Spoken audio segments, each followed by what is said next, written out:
As Jessica mentioned, my name is Debbie Haskins, and I'm a licensed alcohol and drug counselor, and I worked in high schools. I have a private practice in Waterbury, and actually I'm retired now. And I find that I'm busier now than I've ever been in my entire life. And partly so busy because of vaping, because it is, but I have to disclose, I'm also a suicide prevention trainer for Center for Health and Learning, so I train teachers, students around suicide risk factors.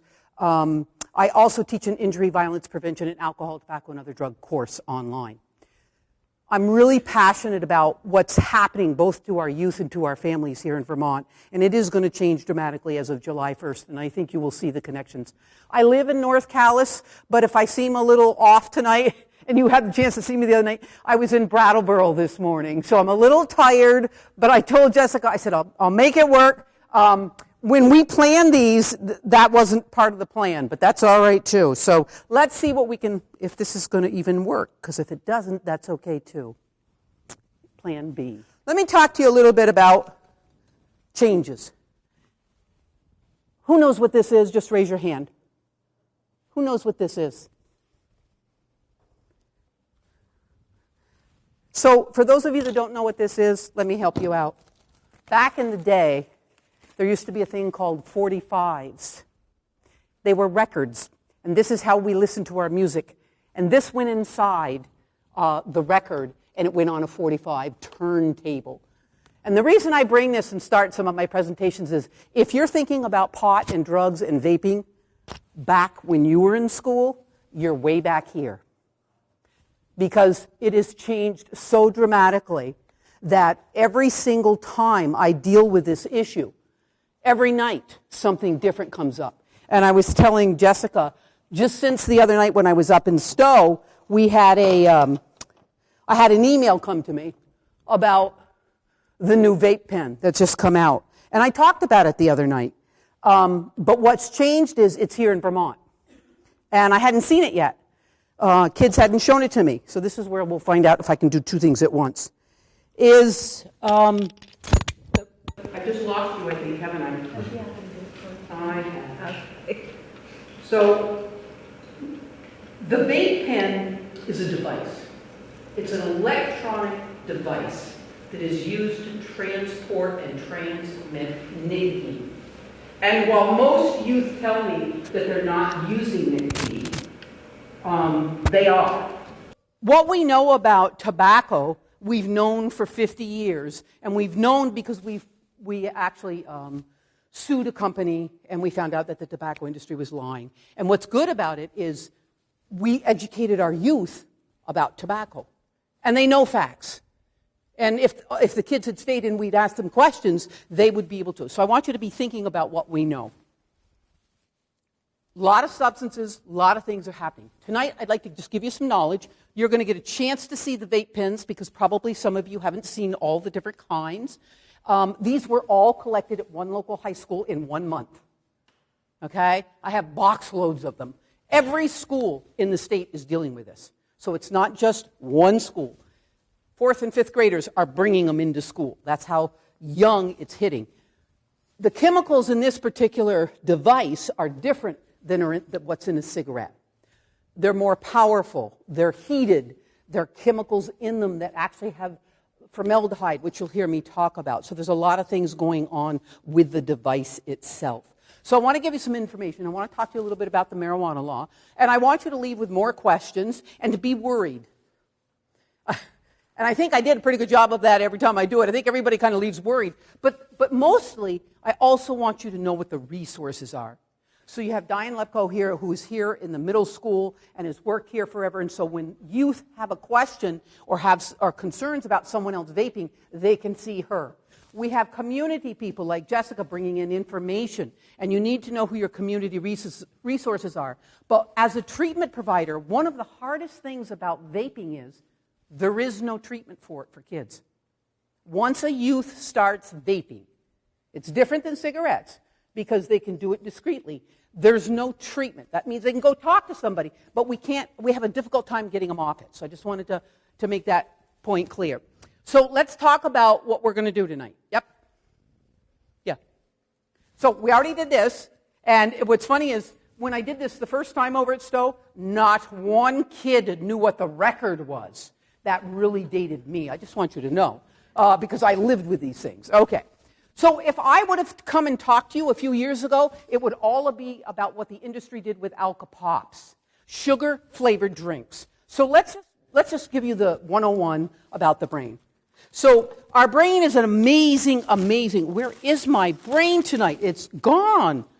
I'm worried about that. Somebody might have taken my brain. I actually have a human brain. So this is the first drug that our kids see. It's sugar. This is what a soda has in it for sugar.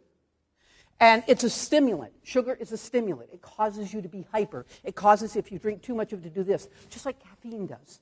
So the drugs that our kids first get begin to change the way their brain works. And the danger of that is then they become used to something. In this case, sugar. So I decided after doing all these presentations that I was going to give up sugar. So I did. And let me tell you, the first week was holy. I mean, I had, so you have withdrawal. When you take anything that you do all the time away, that's actually called addiction. You have withdrawal. Now, some is more severe than others. So sugar addiction begins to change the way the brain works. So, I'm good? All right. So the brain forms back here first. So let's be really clear. You have a full brain right now as young people, but it doesn't always work all the way from here to here. And what do I mean by that? You see things, and think about this. When our kids are young, we make sure that their heads are protected. And even now, we have seat belts, we wear helmets, and we protect it. Because if you hit the back of your head, it changes your vision. It changes how you function. It changes, people are worried about when you get hit in the head with concussions. It begins to change the way the brain functions. So those are external things. Then there, of course, is illnesses that can change the way the brain works. Then there's the outside things that make how the brain changes. One of them is technology. Now, what we know about technology is it's showing changes to the brain just like drugs are. The research is so coming out clear, and it really worries me because I thought this was going to happen, and now it's starting to validate it, is it changes the pathways. So imagine your brain being like a lot of connected wires. And what happens is those wires aren't fully connected when you're younger. They don't always compute. And this is the most important part because it's the critical thinking area.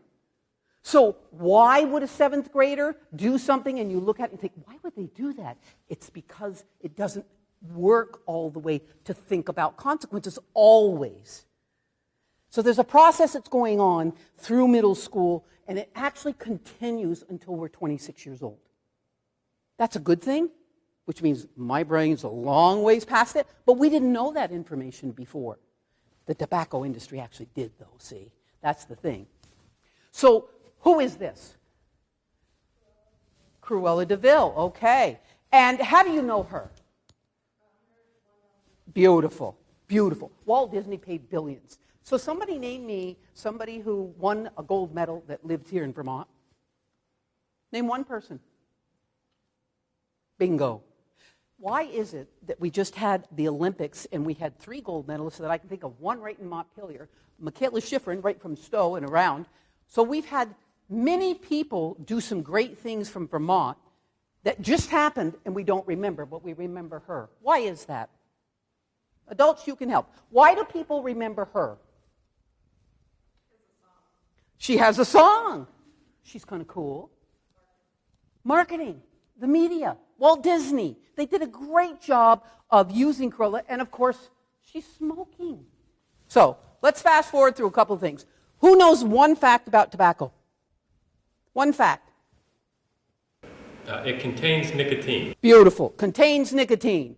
One more. Addictive. It's addictive. How do you know they're facts? Where do you get your information? This is so important for our youth. Where they get their information. It's true for us as adults. If you read a paper, if you watch Channel 3 News, I don't care if you read New York Times. Trust me, you are only getting 1 or 2 sources and you're only getting what the media wants you to know. And that's dangerous. So if I had one wish, it would be that every youth had good critical thinking skills and they questioned everything everybody told them. In particular when it comes to drug use. Because I think about this right here is, how do we know it's a fact? Because we read it in the paper? Because our friends told us it's okay? Because it's here? So tonight, we actually don't have any candies here. I actually brought some. We're going to need to know what's in everything we pick up very soon. Because the market, the marijuana industry, is marketing everything to have THC in it. And it's going to be everywhere. Because it already is, actually. So we know that tobacco kills. Why that's relevant in this discussion is they die, people die, so the tobacco industry has to get new users. That's how many people are dying every year. That's what the inside of the arteries look like when you smoke. This is a long-term smoker, and this is what happens. And that's okay. Go ahead to the next one. You had it there. This also happens. This is a cancerous growth from someone smoking. So I just want to be clear. This takes a long time to happen.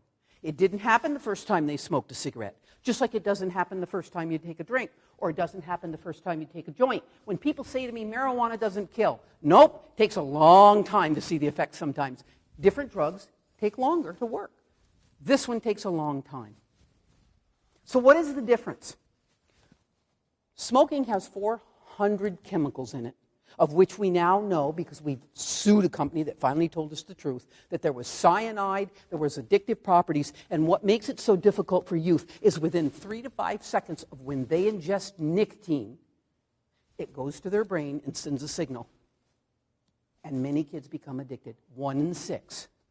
And what we know is that kids that smoke cigarettes are 95% more likely at an early age to go on to another drug. It is a gateway.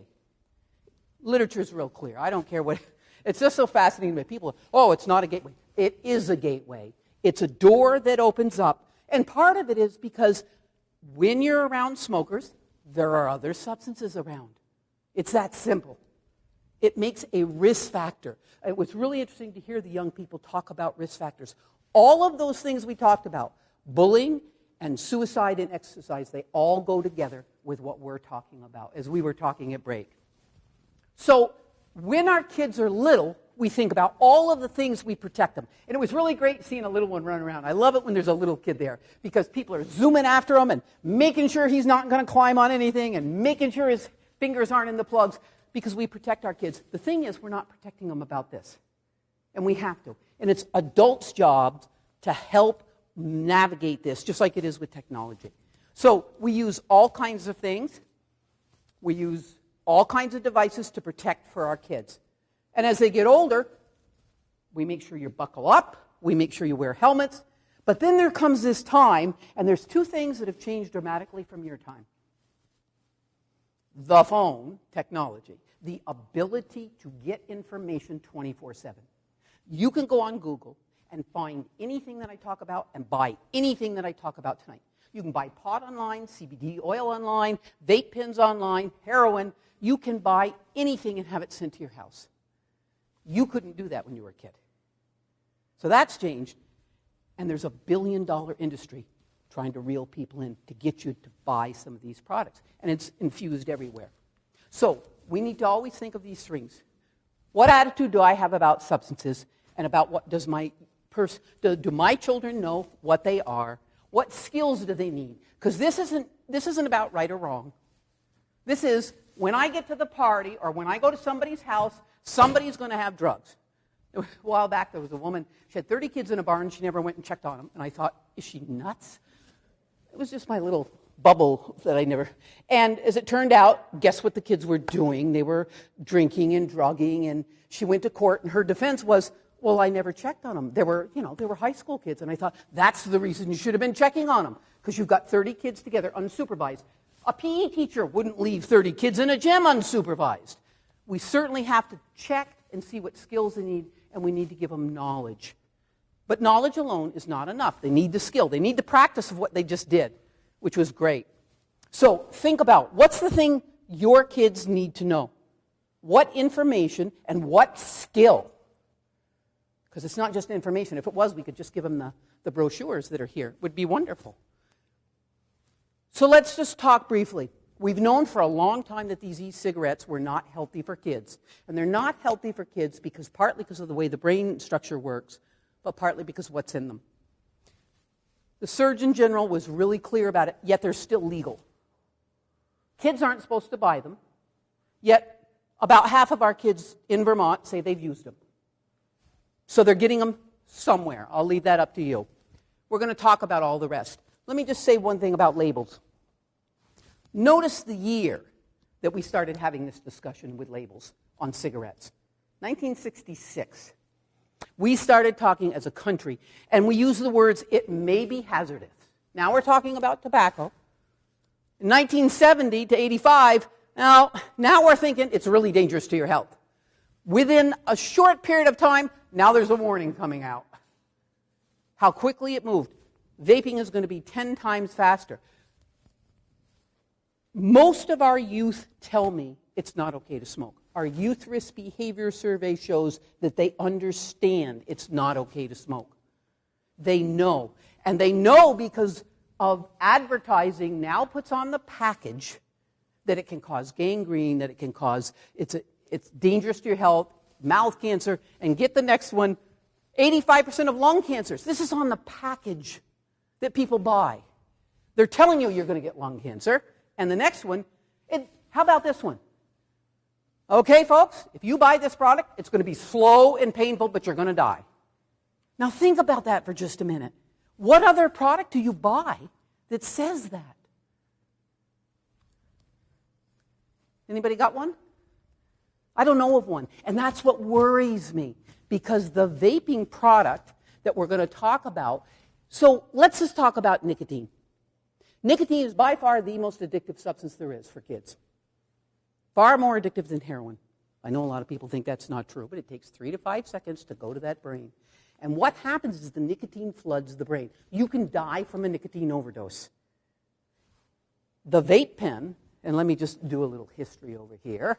Let's see if we can find some of our, okay. So, these are not real, folks. These are actually the candy. Anybody remember candy cigarettes? They were all about getting you to put something in your mouth to look like a cigarette and to pretend that you were smoking. Well, then actually tobacco came out and we had rolling papers. But that's a real slow process. And I got to tell you, unless you're on a horse, it's really hard to do. So if you're driving, it's not very convenient. So the tobacco industry learned that what they needed to do was to put it in a nice, neat little package. And they actually made one specific for women called Virginia Slims. They made a nice, neat little pink package, and they made some nice little cigarettes for women. And these little cigarettes, women would smoke, and their sales went skyrocketing. Because you have to smoke a lot of them to get all the nicotine in them. That was then. This is now. The first vape pen that came out looked like a cigarette, was disposable. You sucked on it, you threw it away. Well, that was good, but it didn't sell enough. So then they decided that they were going to actually have some nice flavors that you'd put into something called a vape pen, and you were going to pour it in, and you were going to heat it, because it's got a heating device in it, but you had to charge this. And you'll get to see in just a moment, these are really heavy. And these are anywhere from $49 to $400. So a little cumbersome, a little expensive, a lot of paraphernalia that goes with it.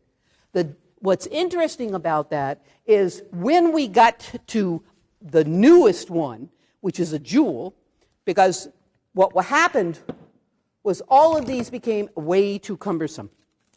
So what we know, these are kind of gunky. Everybody's been playing with them, I got to tell you. They got to a product that just came out here in Vermont. It's been out for a while, but it's being seen in schools, called a Juul. Now, just so you know, 48% of the market is owned by Marlboro, Winston, and Camel. They own all that. One man, one company owns this one. They own 52%. And they own 52% because you don't have to heat this one, you don't have to plug this one in or charge it. This is one pack of cigarettes. One pack. So when you stick this in here and you inhale on it, you can continually to inhale on it, and you will do that as long as you want to and blow a cloud of not smoke, but vape. When it needs to be charged, you plug it into the side of your USB port in your computer. It's discreet, it's small, and it doesn't smell. It doesn't smell like nicotine. So, some people put oil in these, but all of them have chemicals in them. along with the oils, along with the nicotine. And the new pins are coming through with cannabis. Okay, so that's what I just talked about. You're going to get to see some of those. You're going to get to see the differences of them in just a minute. We laugh about addiction. We think it's funny. We've always had it. When is something an addiction? When you can't stop it, when you crave it. Now, there's physical addictions, and if you've got a teenager, you know that the computer, you know that the cell phone is an addiction because it's constant. They want that instant gratification. There's a reason for that. That was planned. So we started out with sugar drinks. The industry took sugar and caffeine and mixed it. Jolt. We've done it for years. Mountain Dew, the energy drinks, the 5-hour energy drinks that are sitting on the counter. And what we know, again, because youth liver is different than an adult, and your brain is different, that if I drink 2 of those 5-hour energy drinks and I go out on this field and I play a game, I'm probably going to end up in an emergency room because my body can't handle that much caffeine and sugar. So these are dangerous products in themselves, all of these things. So who helps us inform us about, does my son or daughter have? So availability is key. If you don't have, so think about it. You wouldn't have had an egg salad sandwich tonight or a tuna sandwich if it wasn't back there. It's that simple. But as of July 1st, we've just changed the whole entire landscape about what's going to happen for our youth. We need to know that the brain is a key piece for our youth, so we're trying to protect it. Well, hopefully when they can't, we can. And lastly, we need good critical thinking skills. We need to help our youth with them, but we also need to have them, which is sometimes hard because the advertising industry tries to trick us. So there are a lot of things that happen for our youth that we have to think about. They talked about suicide.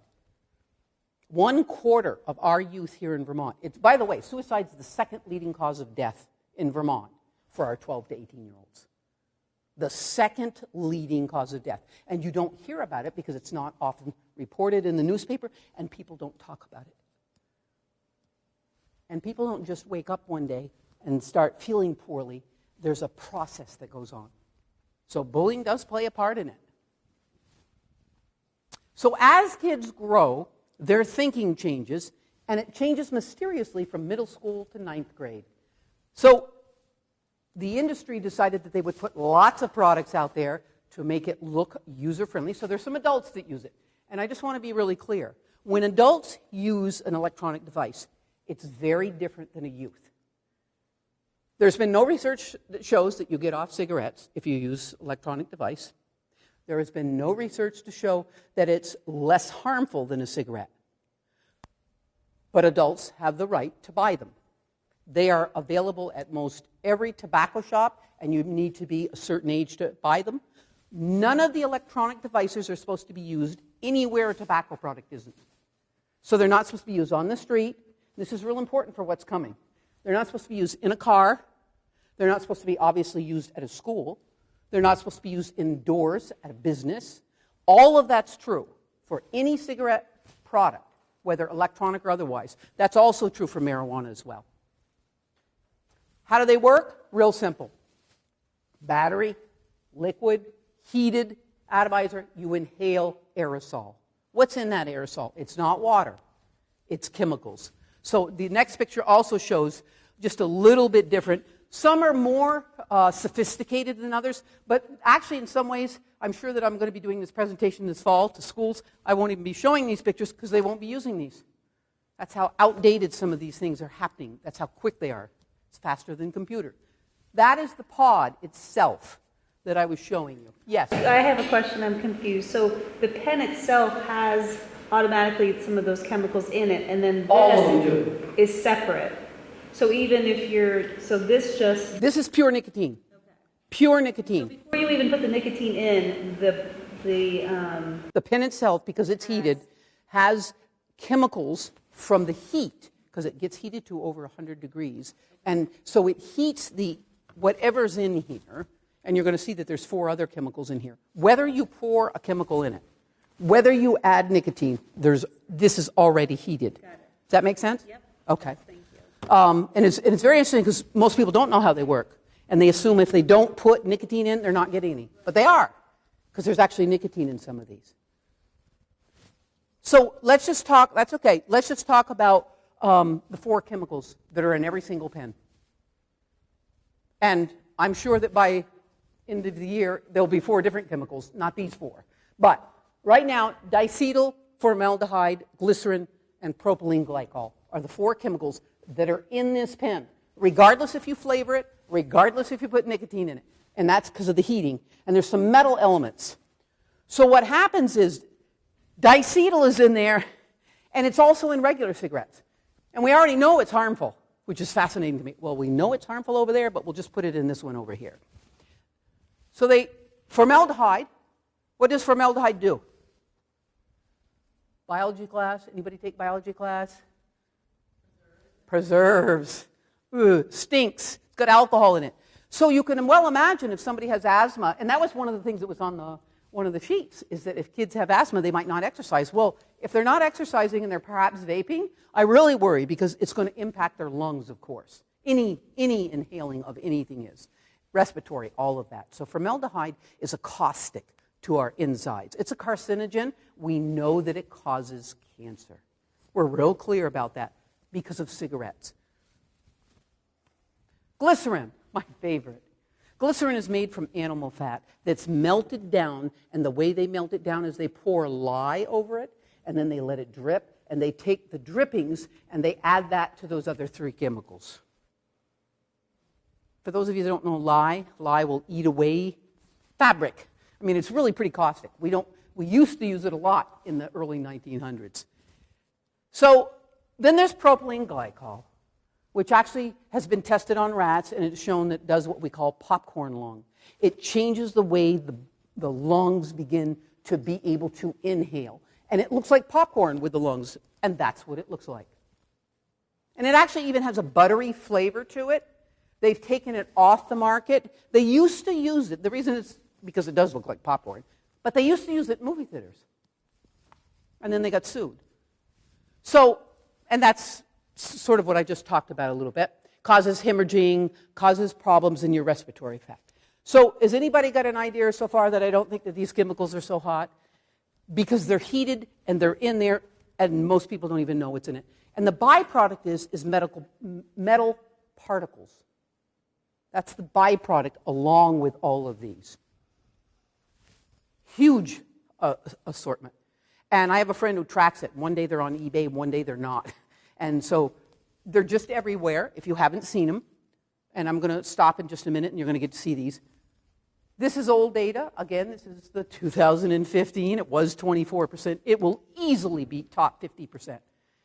You can, knock me out if I'm wrong. I hope I am wrong. And what's nice is Lamoille is a little bit lower than the state average. It was 2 years ago. What's not so nice is those kids are smoking pot. And that's by their own admission. And Lamoille is higher than the state's average in smoking pot.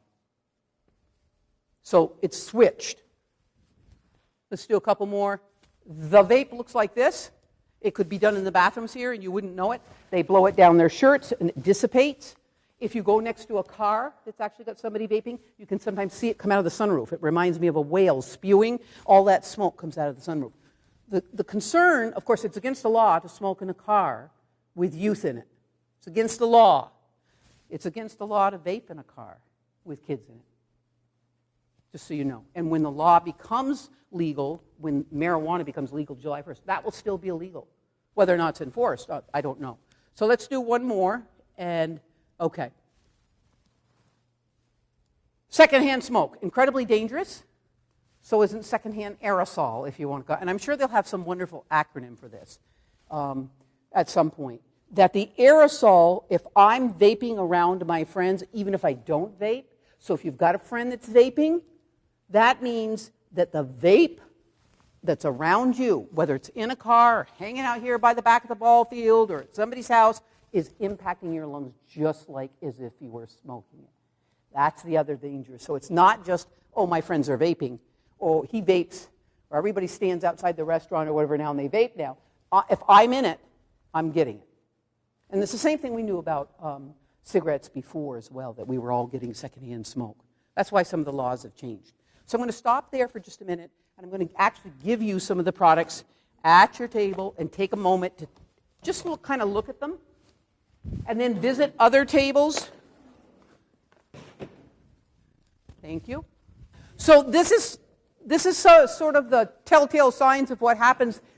The scent on yourself. You can usually give people a break and I say, now you can go wash your hands. So the oils smell. The pen doesn't. Okay? The clothes don't. The eyes aren't red. When a kid drinks, you smell it. When they smoke a cigarette and they walk in school, if it's on their clothes, you smell it. Not with this. But they might be sipping a lot. They might have nosebleeds. They might be passing on caffeine because this is a high. Now you say, well, it's not like heroin. No, it's a different kind of high. Kids use for a lot of reasons. Sometimes they use because their friends are using, because it's there, because it's cool. But they also use because they feel uncomfortable. They feel anxious. They feel depressed, which leads into what you were talking about with the bullying and the suicide. So kids use for a lot of reasons, and they also use because adults use. The reason this particular slide is up, so take it out of the realm of just inhaling. Every product known to man is coming this way with food. And it's going to have THC in it, and it already does. So gummy bears, of course, it's in all kinds of flavors. It's in butter, it's in popcorn, it's in sodas. Budweiser has just made a beer. Steve Waldo was talking about it in one of his blog things, that the beer doesn't contain alcohol, it contains just THC, and it's designed for the person in recovery. So the person that's been in recovery, who doesn't drink, would now be able to have a beer without alcohol, but it will have THC in it, which is frightening to me. It's everywhere. You go into Walmart. I did buy one. Went into Walmart. She says, no, you don't want to buy those here. You go down to the gas station. They're much better price. So I went down to the gas station. She was right. And they had a ton of them. But since I just collect them from schools. The whole goal here is okay, can you just go back to that for a minute? I'm still having a hard time wrapping my brain around that. So candy is going to... Candy already is. In Colorado and California. Does it say, will it say, like, some contains do. THC? Some do, some don't. Brownies. So there's brownies. But because it's legal as of July 1st, they can just put it in any... Not here in Vermont. They're not supposed to. But what most people don't realize is edibles are already here in Vermont at the medical marijuana shops. So we have a lot of kids bringing in edibles to schools. And the danger of an edible is not only is it concentrated like that oil that you saw in the nicotine, it's because it's so concentrated in an edible, it can cause psychosis. So it's worse than smoking a joint because that's longer and it's smoking. I'm ingesting it a different way and it's concentrated. So all of the edibles that are already in Colorado, and here, if kids get hold of them, we know that it does something different to their brain than it would do to an adult. And it causes mental illness and psychosis. So it's not like I'm going to go over to Hannaford and I'm going to see some candies and I'm going to pick it up. Not yet, you won't. But that's a possibility. But if my kids full at commercialization, school, if it goes full commercial, we will not have control over it. But currently, if my kid's at school and somebody says, here, I've got these candies, do you want one? Probably not yet, but I can tell you any of this can be bought online. Oh, great. So you can see what they're trying to look like, when we think about this. Oh, I'm going the wrong way here, folks. This is in Burlington. So the trick is at a smoke shop to use local kinds of things that kids already know. You can't go in this if you're under the age of 18, but they know where they are. And you'll see all of the things that they already carry, the charges, the accessories, and pretty soon those are going to start changing about what they actually say. Marijuana legalization. July 1st, it will be legal for a household to grow or have, or do both. You can have, and I will not say it the way the law says it, you can have an ounce of marijuana and grow 2 plants that are mature and have 4 immature plants. A plant could yield 5 pounds of this. So I just want to be clear. This is worth $200 to $400. If this was an ounce of marijuana, this could be worth $200 to $400 street value. That's what it goes for. So an adult will be able to have it. It needs to be locked up away from their kids if they have it. They can grow it. It cannot be grown outside. It needs to be grown behind a security fence. It also needs to be where kids can't access it. If you're a daycare provider, you cannot grow it if you're registered. If you're not registered, you can grow it. If you're a landlord, you have a right to not have someone in your apartment grow it, but you actually have to put that into the lease, and they have to sign it. What else am I forgetting? Because there's a couple other businesses. Businesses can make policies in their personnel policies. Right. Yeah. So here's the difficulty for a school. Let's start with the employees.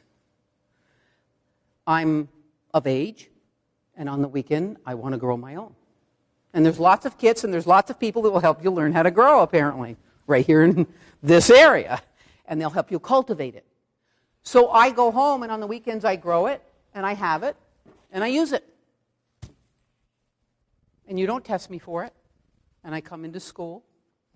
Are you going to have policies for that? And so we have the adult issue, and we're going to have the youth issue.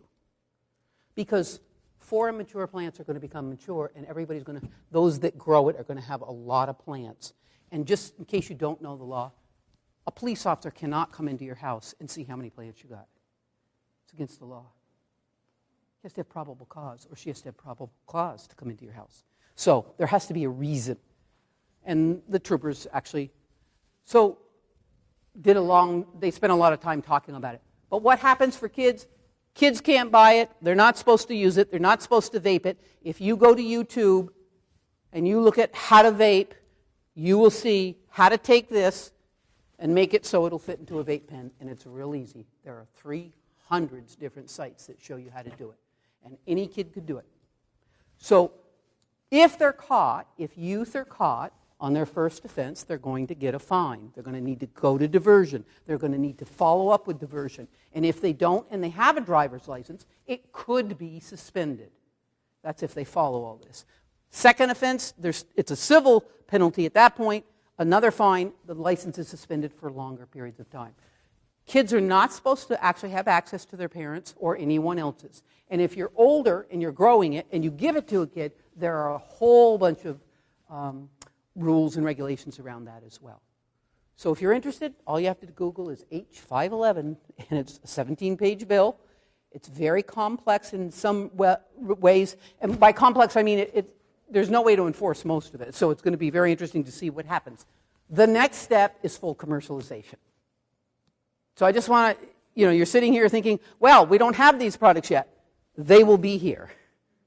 They will be here. So the community, this is where the communities really come in, is what are we going to do about it? And who are we going to, can anybody sell them? Can they be at the local shop right down the corner? And what are we going to do about it here at school as well? But it's not just a school problem. What the industry has done is make the exact same thing called sativa, which is another name for cannabis, into vape pens.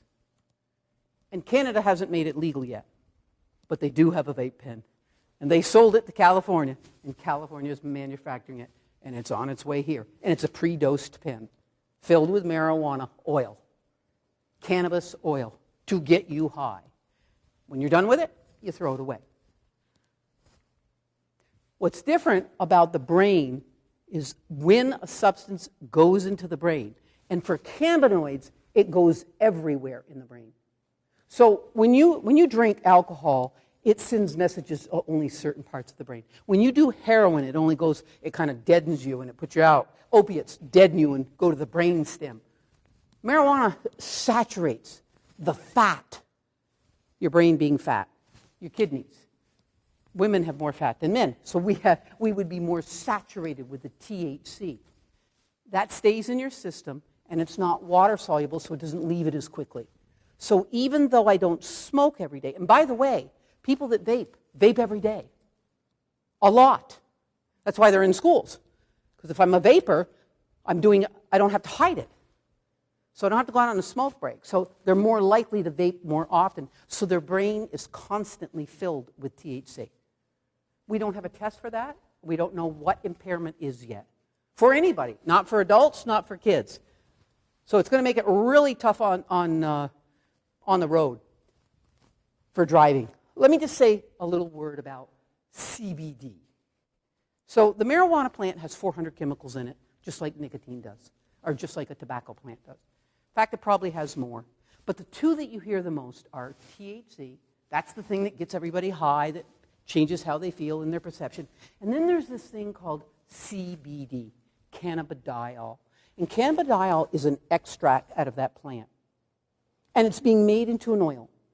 And the difficulty is it's everywhere right now. I mean, it's at every store, it's in massage therapists. I mean, you probably have already seen CBD oil advertised somewhere. We don't know what it is. We don't know where they're extracting it from and what's in that. Pure CBD in a lab has no THC. You can't get high from it. We think it'll help with pain and nausea. It is not a cure-all for everything, and that's what people want to believe with this drug. They want to, and they conflict. They say, oh, CBD, it'll fix everything. It won't fix everything. It's a tool, but it's going to have side effects, just like any drug does. So let me just show you a couple pictures, and then you can ask questions. Our brain is supposed to look like this. When it functions well, it's supposed to be what my dad would say, on all cylinders. He was a mechanic. He said you had 6 cylinders, it functions on all 6. What happens when you ingest substances is it begins to change the way the brain works. So it's not actually holes in your brain, but it's connections. So somebody that gets stoned has a hard time showing up on time. They have a hard time remembering. They have a hard time doing tests. They have a hard time getting motivated. That's what those holes are. It's a disconnect in the brain. Well, caffeine and nicotine do it too. They change the way that brain functions. That's what I said before. What we know is that kids model what parents are doing, because this kid isn't drinking. He's at a wedding. He's modeling what all the parents are doing. Just think about that for a minute. What are our kids modeling? So when youth tell me, and even adults, that they only use occasionally, just weekends, 2-3 times a week, that's 12 out of 28 days or so, but that's 42% of the month that their body's being impacted by something that doesn't belong in there. And that's the danger. And that would be true for sugar.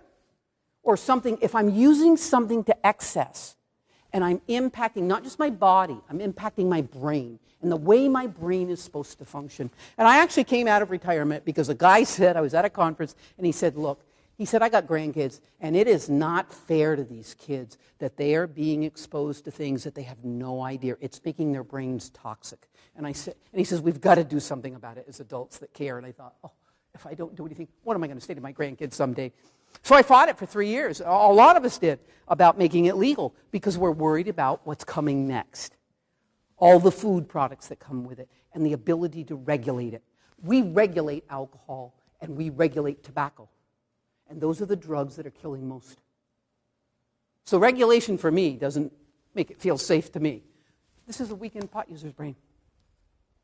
So all week long they're not using. The brain is getting healthy maybe, or not. But you can see there's changes. So what you guys did when they talked and when folks got up, we were talking about how to make yourself feel good. We were talking about suicide. What makes us feel good is looking someone in the eye, asking for help, thanking people. It's all of the people skills that we already know. It's making music. It's all those clubs that they want to do. It's exercising. It's feeling great. That actually releases a dopamine in our body. This is the trick with substances. When you do this substance, when you do pot, it takes that chemical out of your body. Just takes it out. When you stop, sometimes it comes back. Sometimes it doesn't at all. And then people end up going to the doctors and getting medication sometimes to rebalance themselves. But drugs take something that you can't ever get back, and that's time. And that's the biggest thing for me is when a youth begins using at 12 or 13 or 14 or 15 or anywhere in their high school years, their world becomes very different. Eventually the same friends don't matter, and eventually sports don't matter, and eventually school doesn't matter, and guess what? Pretty soon parents don't even matter. And then the lying starts, and some things begin to change. And they start losing the things that they thought they were going to gain. And that's what's so hard about drug use, is parents can see it, other people can see it, but the person who's using doesn't always see it. So that's why it requires a team, and that's why schools work in teams to talk about noticing behavior changes. So as a parent, that's one of the things I always talk about. When you notice changes, don't wait. Start talking. Start talking to your friends. Start talking to the teachers at school. Are they seeing the same thing? Start talking to coaches. It's about pulling people in. We need more people in our kids' lives, not less. The kids were right. We need to get them involved. They want to be involved. That's what's so interesting. They want to be involved. And it was interesting on one of the wall things was, we want parents to push us to exercise. I mean, they were clear about it. Get us moving. Don't take no for an answer. So they want structure. This doesn't give you structure. This doesn't give you structure. This does. So these are some of the products that are already there in Colorado. So just last thing about Colorado, in case you don't know this. Colorado has not made pot legal. Denver has made pot legal. All the counties around Denver have voted against it. And they're dealing with the byproducts of it. Because this is what's going on in Denver. Vermont has a bill right now that towns won't be able to vote it out. I just want you to hear this. If it passes, I'm going to be livid. Because that would mean if you're from Stowe or you're from Calais, where I am, our Calais citizens aren't going to be able to say, you can't put a pot center here. I'm having a problem with that. I don't think that's okay. This is a huge bill that's coming up because these are the kinds of products. You'll notice up there, baked fish. Those are just little goldfish. Over here are all the different kinds of sodas. Here are some edibles, cookies, candies, ice cream. Anything you can think of is being marketed. It's about an industry that knows their product and knows what people will buy. And I want to close with this because it's the saddest thing I have heard in the last month. I read an article from Steve Waldo, who's a former liquor control inspector, and he gathers information, and one of the comments was from a group of parents in California who are calling themselves Canna Moms and Canna Dads because parenting is so tough. The only way they can enjoy their kids is to get stoned and play games with them. Because it's so tedious to be a parent. It makes it more enjoyable to be stoned.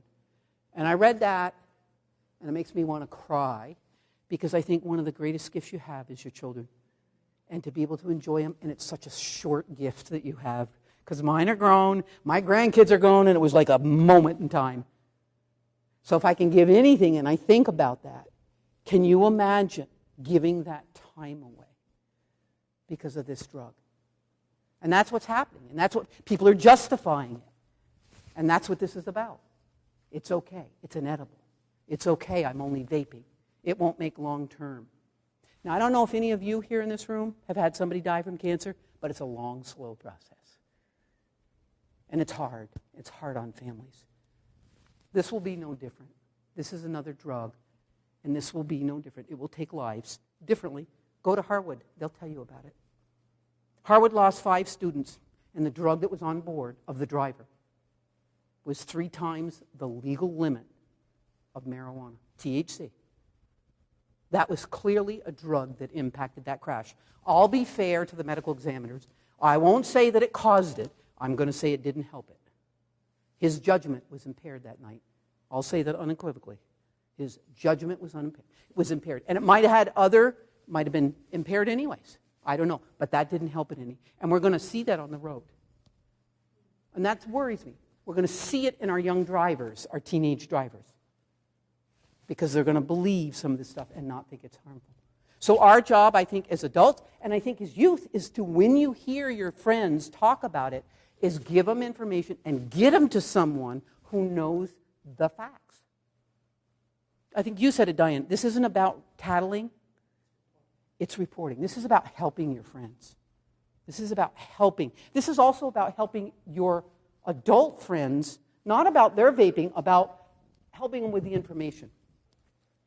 And we've done a lot of these. Jessica, she's been amazing. She set these up time and time again. And some, it'll be a different number of parents. And I really ask you and I challenge you, talk to one other parent. Tell them what you heard tonight.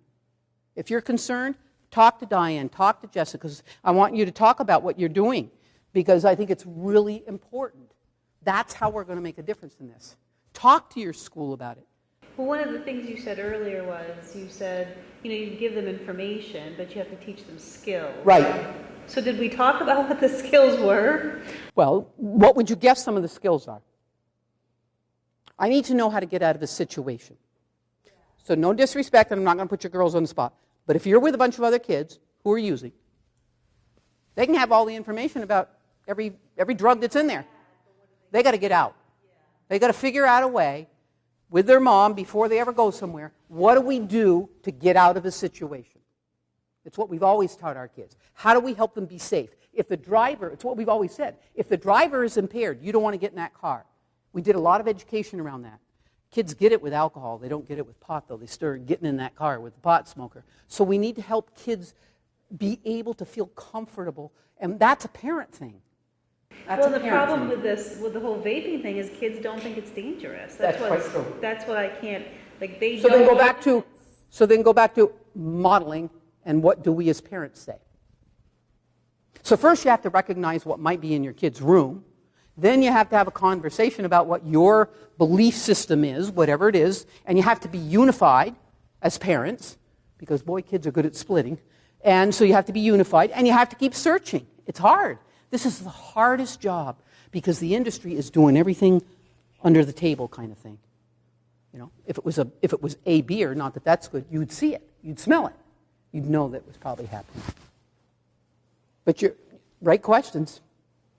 There's a lot of skills. Now, some of them are taught at school, and they're taught for a lot of reasons. Some of the skills these kids used today are some of the same skills.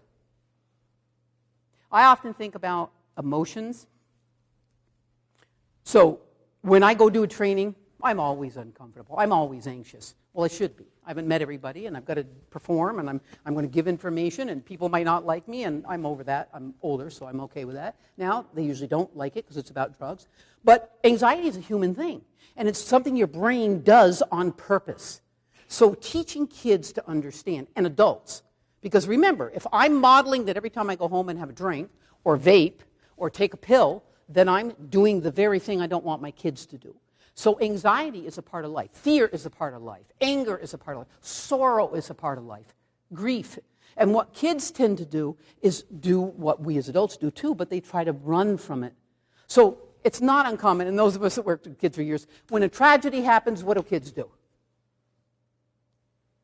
They go out and get wasted. Or they go to the spot where the kid died, and they all have a ceremony, and it's an amazing ceremony, and usually substances are involved, because that's how they deal with grief.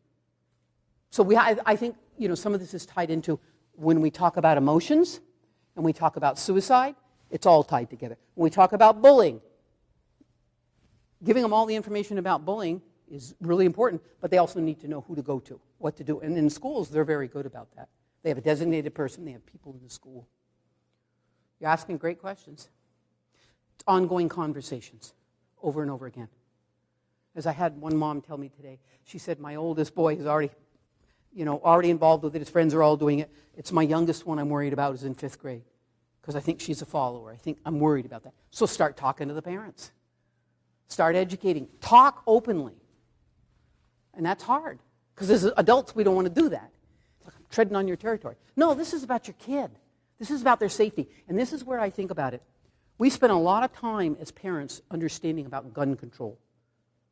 And I'll bet most of you in this room, if you knew somebody had a loaded gun in their house, wouldn't have any problem saying to them, you know what? You need to be really careful. My kid's coming over, and I want to make sure that gun's locked up. Or I want to make sure my kid is safe, and I heard you're a gun owner. Most of us could have that conversation. Might not feel good, but we could have it. This one isn't much different. Not in my opinion. I need to know that my kid that's coming to your house, which is what I would have done when she was 5 years old, I need to know that there's going to be safe. It's a conversation. I might not like it. And knowing the questions to ask. There was a conversation after one of the presentations Yes. with some parents, and the parent asked, is an adult going to be present? An adult was present, but the adult provided alcohol. Yeah. So You got to ask more than just other So than. knowing what the questions are to ask and saying, is there going to be alcohol here? Is there going to be marijuana here? You know. And after July 1st is, are you growing it? I mean, seriously. I mean, I'm going to be asking that. The other thing is that, Jessica, I'd like you to just talk about what you're doing, but also Parent Up. Talk about that, and I'm going to sit and let you kind of take over here. A couple things happening right now. You each have a bag with Parent Up Vermont on it. ParentUpVermont.org is an amazing website for parents. It just meets different parents wherever you're at and wherever your child is at or teen is at. So that's a great resource. Also, we're working on creating a marijuana work group because marijuana touches so many different facets of life across our community. So actually, this coming Tuesday at 9 o'clock at Capstone in Morrisville, we're just getting anybody who's interested together to kind of start the conversation. We are also able to book this room on, I believe it's Tuesday, June 26th. Steve Waldo, who is a former liquor investigator, he's going to come to a presentation, and we're going to do a community forum and event. So we're really trying to start mobilizing people. What are the things we need to think about? As parents, what are the conversations we need to be having? As landlords, what are the conversations and policies we need to be putting into place? As towns and communities, our parks, under the new law should be marijuana free, but how can we let the general public know that those parks are marijuana free? Anywhere our kids congregate. So there's lots of different pieces, business owners, what can they be doing to make sure their employees are safe on the job? So this is something that really touches a lot of different areas.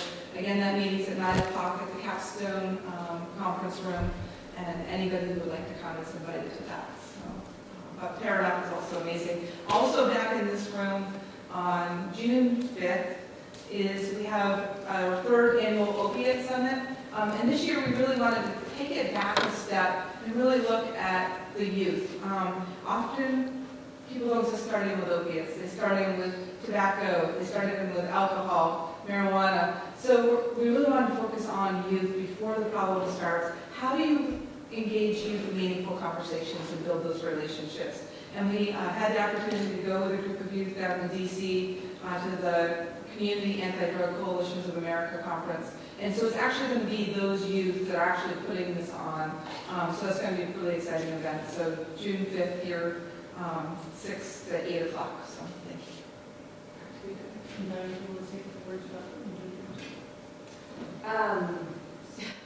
So my role for, years, 13, 14, I'm this SAP, so the Substance Abuse Prevention Counselor.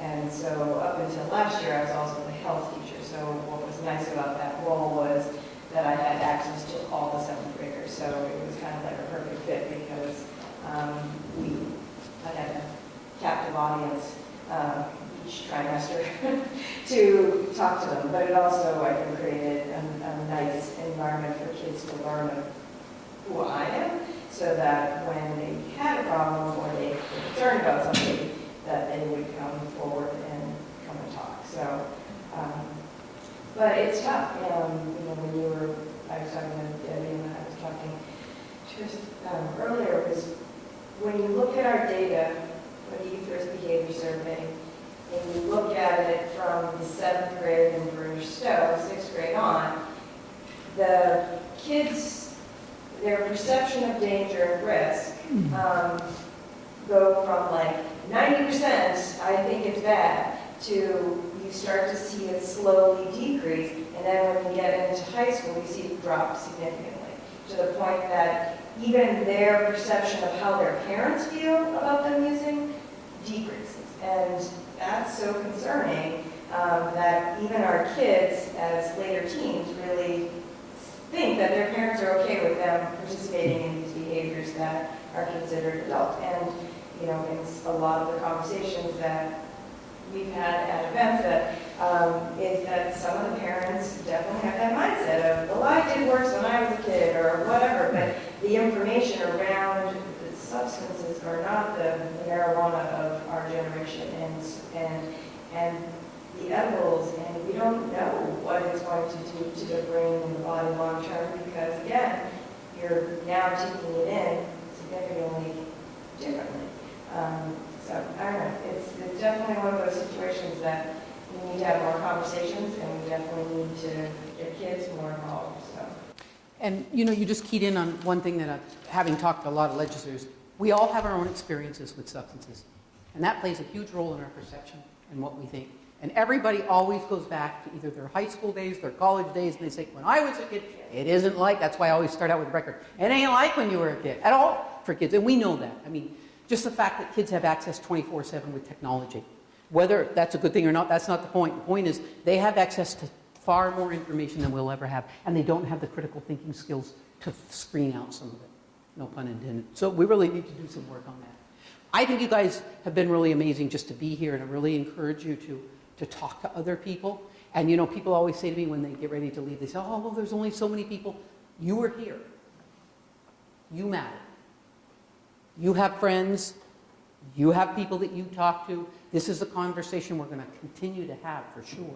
So it's not a one-nighter. So I hope that you keep doing the work. I've really enjoyed the kids. It was really fun to listen to what they're doing and helping them understand. I think if I were a parent now, giving a clear message is hard, and I understand that. But I've often had kids in my office say, my parents don't care if I use it. I think, really, let's call and ask them. Let's see if that's really true. Because I know it's not, probably a lot of times. So as clear as you can be, I think that's a really important thing. So thank you for being here. I'll be here if you have questions. You want to come and ask me afterwards, that's fine. Thanks, and I see there's still food, so thank you.